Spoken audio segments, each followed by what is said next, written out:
Hello, and welcome to Western Civ, episode 291, Queen Mary's Early Years.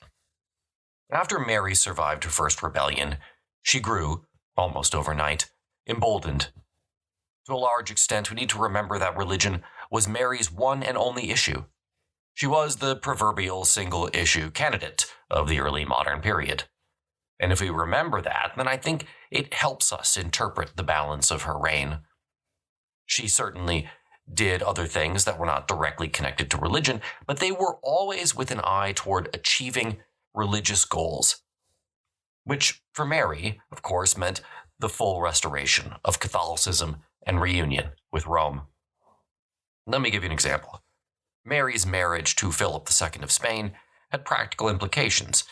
Namely, it gave England an ostensible ally on the continent, and a powerful one at that. But from Mary's perspective, this was about a Catholic alliance and an heir that could continue Catholic restoration. We have to remember that when Mary became queen, she was in her late 30s. If she was going to produce an heir, she needed to do so right away. So I suppose it should come as little shock that Mary interpreted her initial survival and triumph in late 1553 and early 1554 as a sign of providential pleasure. This was what God wanted. Mary was certain of that. So she turned up the pace of religious reform. Processions were restored. All the feast days that were celebrated under Henry VIII returned, and clerical celibacy was back. All the priests who had wed in Edward's reign had to renounce their wives and consorts. Those who did not lost their benefices. Those who did normally kept them, but it was not a guarantee. There was also a very subtle change that few people noticed. Mary removed any requirement for the English to take the oath of supremacy. No one had to swear, as they did under Henry and Edward, that the monarch was the head of the English Church. But to anyone paying attention, the message was clear. This paved the way for a return to Rome. And of course, there was another issue: Henry himself. It was impossible for anyone to ignore the reality that King Henry VIII was the person who had orchestrated the break with Rome. He was never misled by wicked advisors. He had done it himself, of his own free will. Now, normally, English monarchs exalted those of their line when speaking about the past. But when Mary did this with reference to her father, in a letter to the papal legate Reginald Pole, back in 1553, she was soundly rebuked. "He wasn't worth honoring," Pole wrote back. "How could you honor the man who had killed Sir Thomas More?" Pole pointedly told Mary that if she wouldn't speak ill of her father, then she needed at least stop honoring him. Now for Mary, we need to remember, this might not have been too big of an ask. Henry had divorced her beloved mother, and then written Mary out of her own inheritance. The two had been estranged for much of Mary's life. Psychologically, it might have actually done Mary some good to admit to herself that her father was not a hero worth emulating. Though, of course, much of this we can never know for certain. Momentum for reconciliation with Rome was growing. Pole, frustrated that the process was not more immediate, pressured Stephen Gardiner endlessly to make it happen. To an extent, this was not necessary. Gardiner, it had seemed, had converted. Once a close ally of royal supremacy in Henry VIII, Gardiner now firmly believed that reunion with Rome was not only morally right but inevitable. It was God's will to correct a wayward people. Now, not everyone shared Gardiner's desire to turn back the clock. A lot of people just looked at the situation from a practical perspective.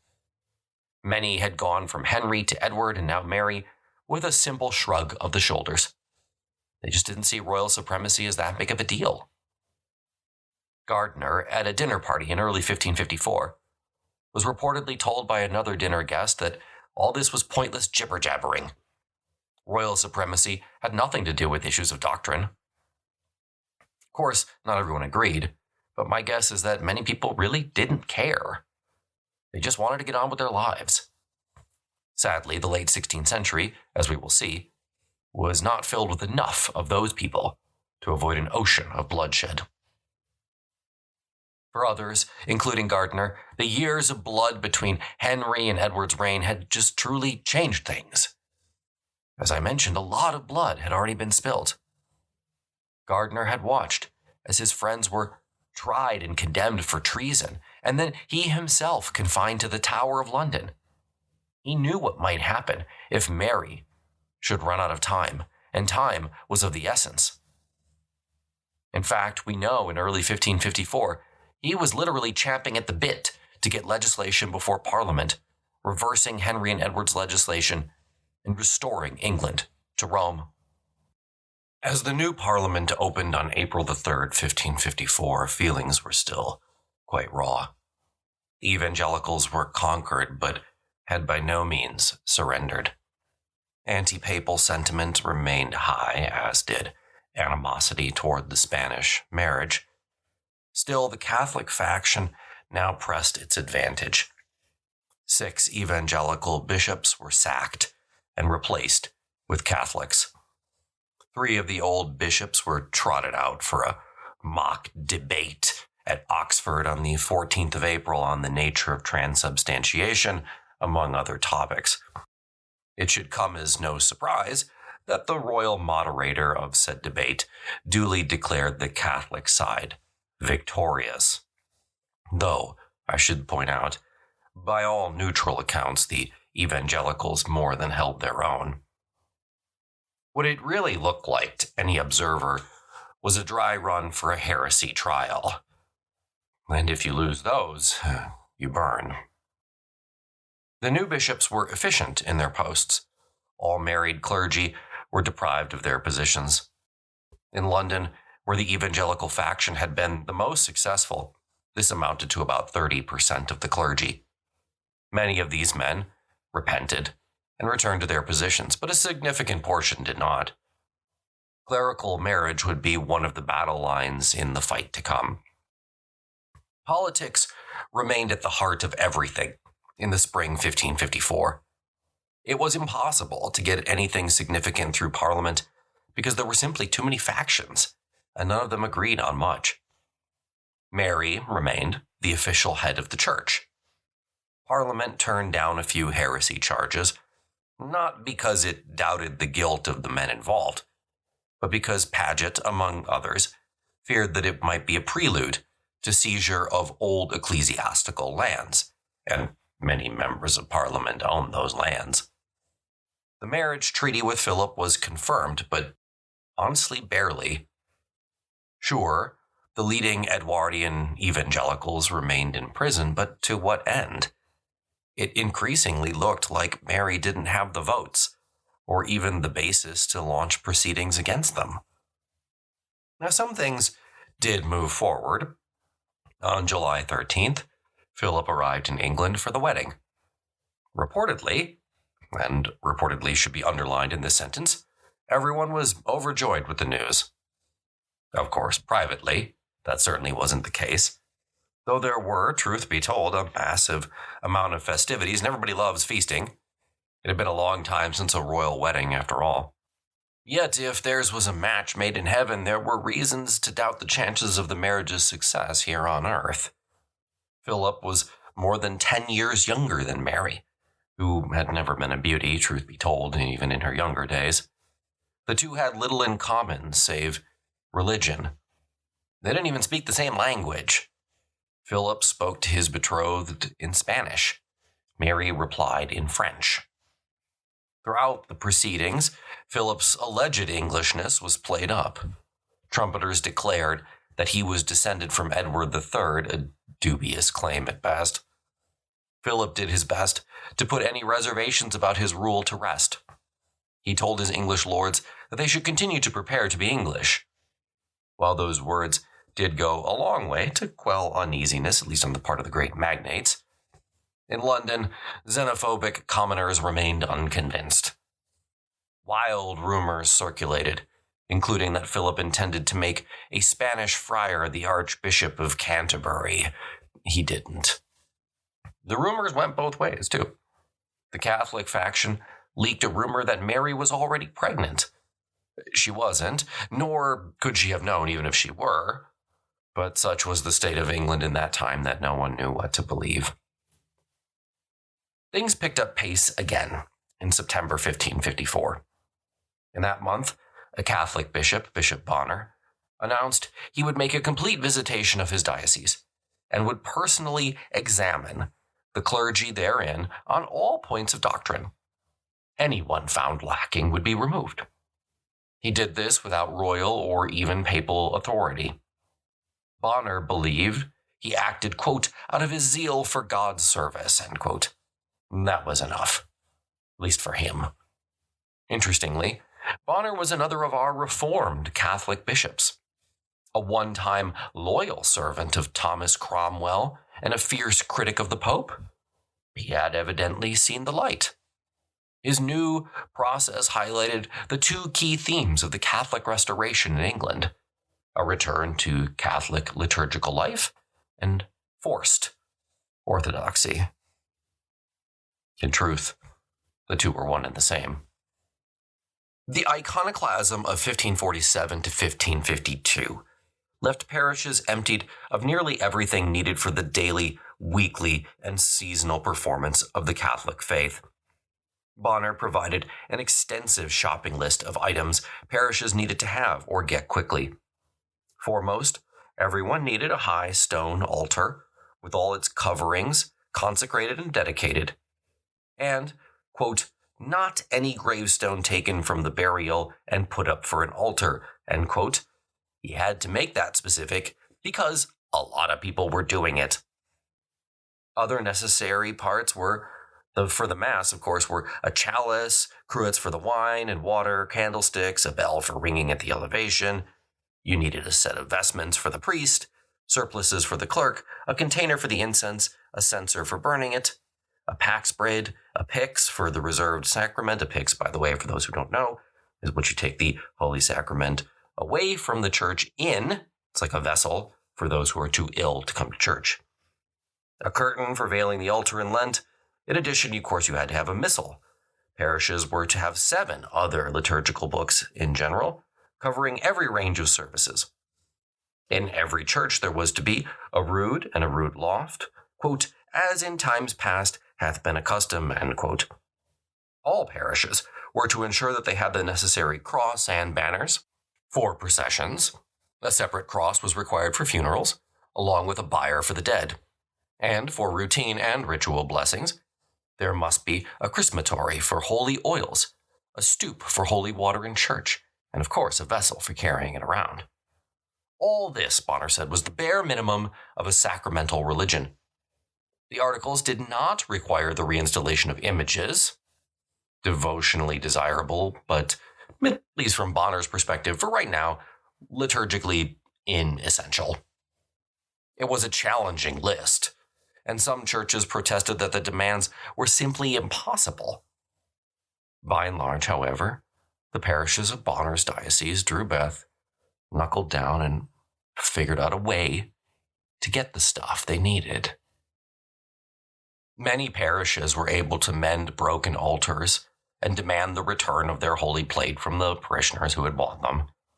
There were some legal battles over the return of ecclesiastical properties, and a couple of times these did get vicious.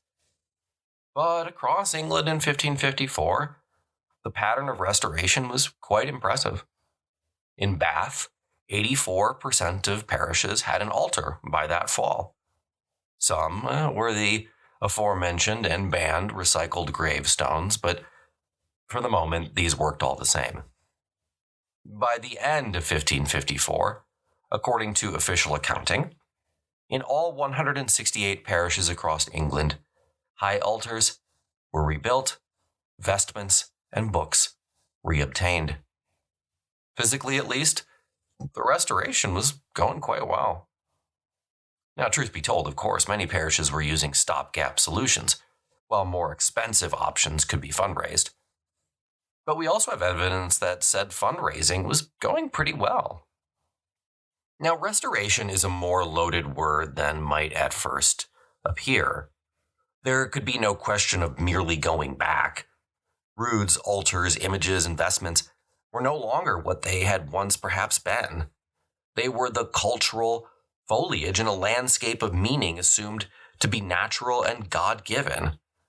Now, all such objects had been profoundly and irrevocably politicized by prolonged processes of discussion, sometimes defense, sometimes denigration, and sometimes destruction.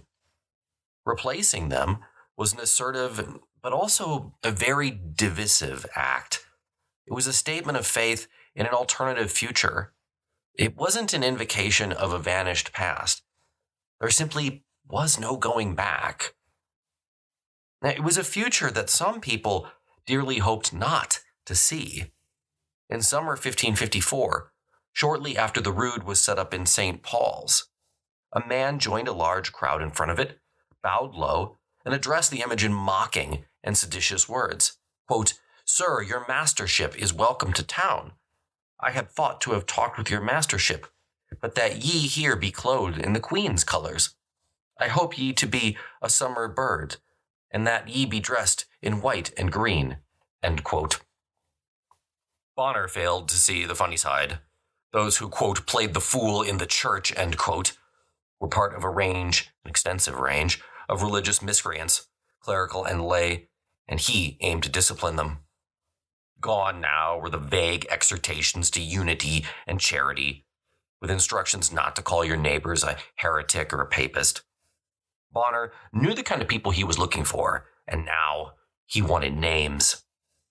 Married priests were a particular concern. There was to be a record of all who had been married, and of any still consorting with their quote-unquote concubines. Such marriages were not just moral lapses, they were schismatical. Without episcopal reconciliation, no married priest would be allowed to celebrate Mass. And nor was Mass to be said by any clergyman made schismatically and contrary to the old order and custom of the Catholic Church. Priests ordained under the Edwardian ordinal were not priests at all, period, full stop. Now, the greatest fear was of married priests or others, quote, naming themselves ministers, end quote, and presiding over secret assemblies or conventicles and teaching doctrine that was not accustomed to the Catholic Church. There was also a worry that lay people might attend such gatherings or in other ways withdraw from the collective worship, the Catholic worship, by failing to confess, receive the sacrament at Easter, or bring in their children to be confirmed. An eye was to be kept out for any who at service time, quote, feigned occasions, and, quote, doth use to go abroad out of their own parishes and into the fields, end quote, and of course, those who on Sundays kept themselves secretly to their houses. Much of the concern, however, was not about discreet withdrawal from Catholic practices, but argumentative engagement with them. Who, they wanted to know, spoke against sacraments and prayer for the dead? Who mocked and jeered at the priests saying Mass? Who expounded Scripture on their own authority? What printers and booksellers disseminated slanderous books? Again, if there had been some vague nod towards religious tolerance at the beginning of Mary's realm, it was very quickly fading away. Bonner's articles give the impression not so much of large-scale withdrawal of evangelicals into schism as a variety of disruptive semi-separatists within the parameters of the parish. Heretics, at times, declining to take part in this procession or that procession, or perhaps contribute to the weekly holy loaf. They might bring their children to be baptized, but, quote, not suffer the priest to dip the child 3 times, end quote. Worst of all, they might come to Mass, but then refuse to receive the sacrament, or find ways to express disdain for the holiest of holies. The visitations were met with some grumbling resistance, but many people were more than willing to turn on their neighbors and name names. In London, 1554, 450 charges were leveled on the basis of such accusations. The commonest accusation was failing to attend church on Sundays or another holy day. But there were other charges as well that were more serious. Speaking against ceremonies, for example. The great majority of these, brought before the court in 1554, repented and return to the church. This likely did not mean many people in England had changed what they thought. It meant that England was trying to figure out, again, how to live under a different set of rules. The whirlwind was becoming dizzying, indeed.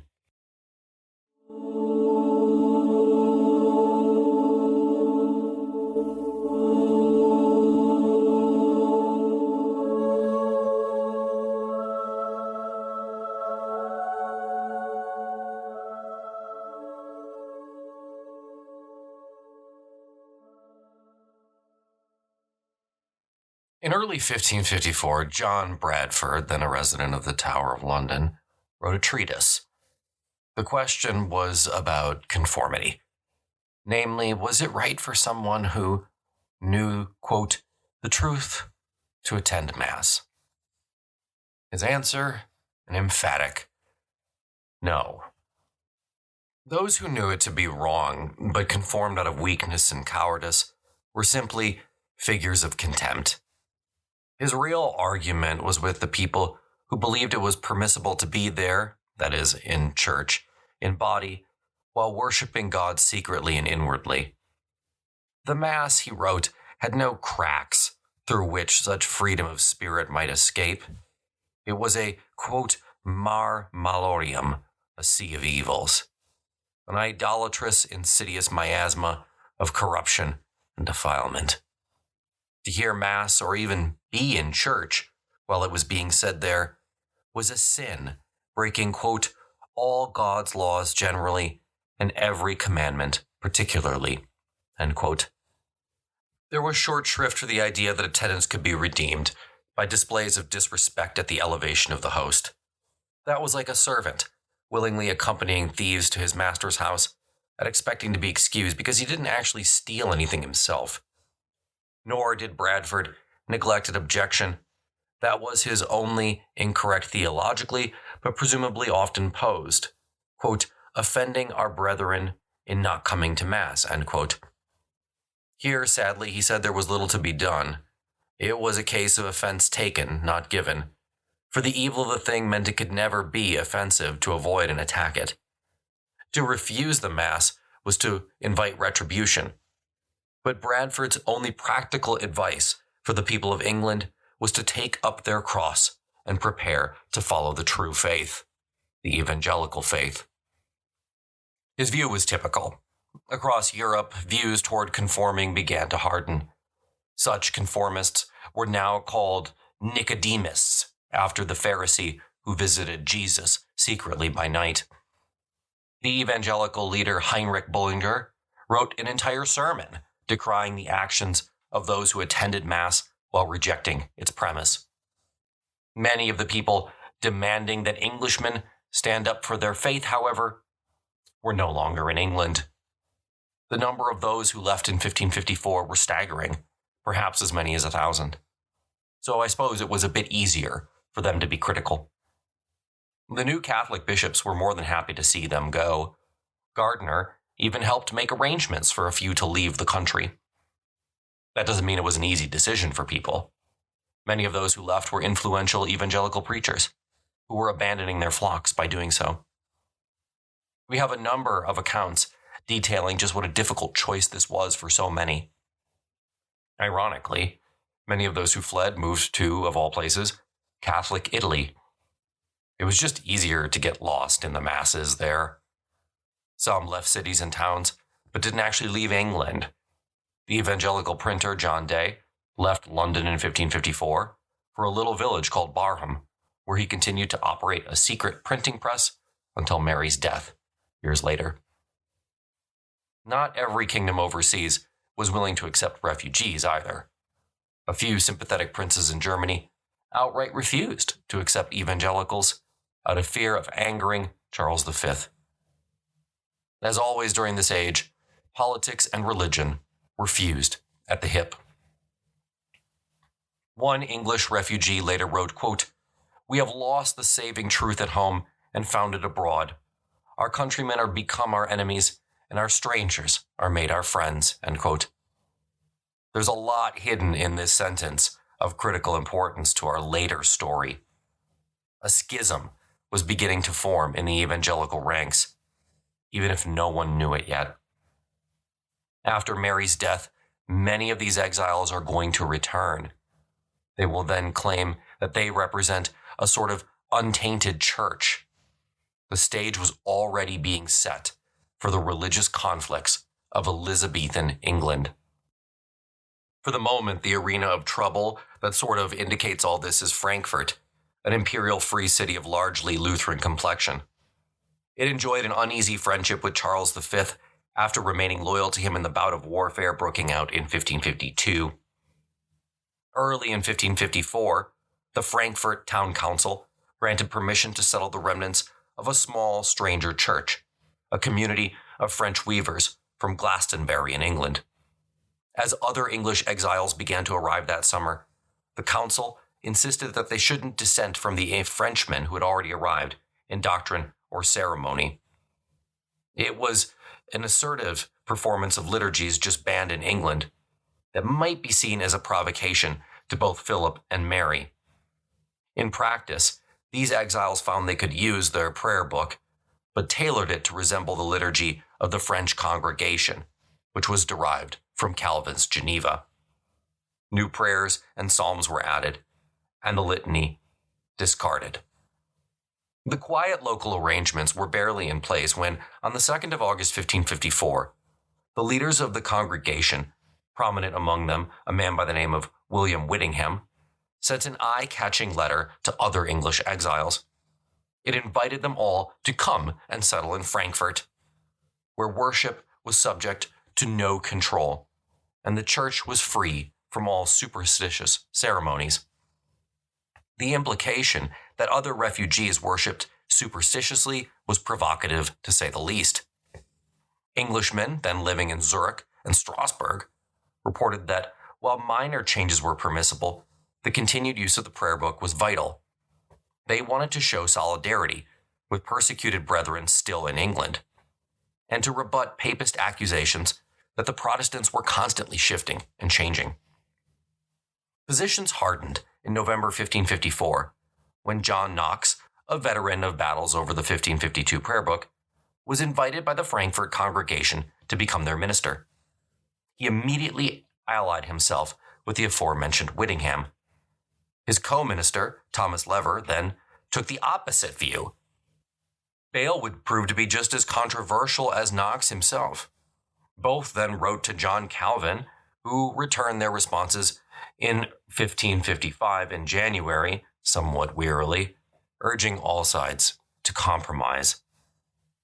In March 1555, the Strasbourg community decided to take matters in hand. A party of exiles there traveled north to Frankfurt, but at the very first divine service, these newcomers loudly interjected that the prayer book responses were being omitted by the Frankfurt congregation. When challenged, they answered that, quote, "this has the face of an English church," end quote. Knox responded angrily. It wasn't long before the two groups broke into a schism of their own. Knox was content when all of the exiles from Strasbourg were sent back, but this didn't quell the underlying tensions. What did it mean? Did you have to conform in some way to the changing nature of religious laws in England? Or did you have to remain completely pure? Again, these were the fault lines already forming that are going to fracture in the years to come. The experience of the exile enabled growing numbers of English Protestants to see more clearly than ever that they were not, in fact, bound to the legacy of Henry VIII, limited to adapting, reforming, or refining the old structures that he had wrested control from the Pope. A church could be reconstituted from its very first and fundamental principles. The desire to do this, and the fear sometimes of doing this, would henceforth pull the movement of evangelical reform in ever more conflicting directions. But while new fault lines opened up on one side of the broad religious divide, among English Catholics, a 20-year schism was drawing finally to an end. In a very different gesture of repudiation to the legacy of Henry VIII. In late 1554, within the court of Queen Mary, the decision was at last taken. the English church was coming home to Rome. If you've enjoyed the episode, feel free to check out the links in the show notes. Plenty more content there. We've got the link to the website, as well as to a 7-day free trial of Western Civ 2.0. Have over 100 hours of additional content right now. You can listen to it all for free for a week if you are so inclined. Go ahead and click the link. Otherwise, if you've enjoyed the show, feel free to give a rating or review. That part's free, and it helps us out.